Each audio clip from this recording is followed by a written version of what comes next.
ദേവസ്വം ബോർഡിന്റെയോ ക്ഷേത്രങ്ങളുമായി ബന്ധപ്പെട്ട് ഒരു രൂപയെങ്കിലും ആരുടെയെങ്കിലും ഏതെങ്കിലും കാരണത്താൽ നഷ്ടപ്പെട്ടിട്ടുണ്ടെങ്കിൽ അതിന് കാരണക്കാരനായ വ്യക്തി തന്ത്രിയാണെങ്കിലും മന്ത്രിയാണെങ്കിലും അറസ്റ്റ് ചെയ്യപ്പെടുക തന്നെ വേണമെന്നുള്ള നിലപാട് തന്നെയാണ് ഞങ്ങൾക്കുള്ളത് എന്ന് പറഞ്ഞുകൊണ്ട് ധാർമ്മികത വിട്ടുകൊണ്ട് മുഖ്യമന്ത്രിയുടെ പാദസേവ ചെയ്യുന്ന SIT ഇന്ന് എന്തായി മാറി? വെറും ഇക്കാര്യത്തിൽ പ്രശ്നമില്ലേ? ഇപ്പോൾ താങ്കളുടെ സംഘടന ഇക്കാര്യത്തിൽ പ്രശ്നമില്ലേ? തന്ത്രി അറിഞ്ഞിരുന്നു അവിടെ നിന്ന് സ്വർണ്ണപ്പാളികൾ കൊണ്ടുപോയ വിവരം.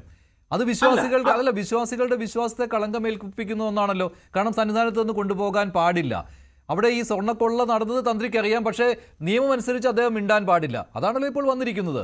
അല്ല, അതിനുത്തരം എന്റെ സുഹൃത്തായ ശ്രീജിത്ത് പണിക്കർ വളരെ വ്യക്തമായി.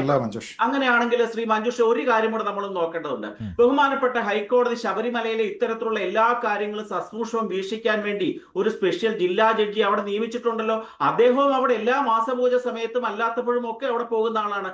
എന്തുകൊണ്ടാണ് അദ്ദേഹത്തിന്റെ ശ്രദ്ധയിൽ ഇത് പെടാതിരുന്നത്? 2025 ശബരിമല സ്പെഷ്യൽ കമ്മീഷണർ ഇക്കാര്യം ബോധ്യമായിരുന്നു. അദ്ദേഹമാണ് കോടതിക്ക് റിപ്പോർട്ട് നൽകിയതും. കമ്മീഷണറുടെ കാര്യമല്ല പറയുന്നത്, ജയകൃഷ്ണൻ എന്ന് പറയുന്ന ജില്ലാ ജഡ്ജിയുടെ കാര്യമല്ല ഞാൻ പറയുന്നത്.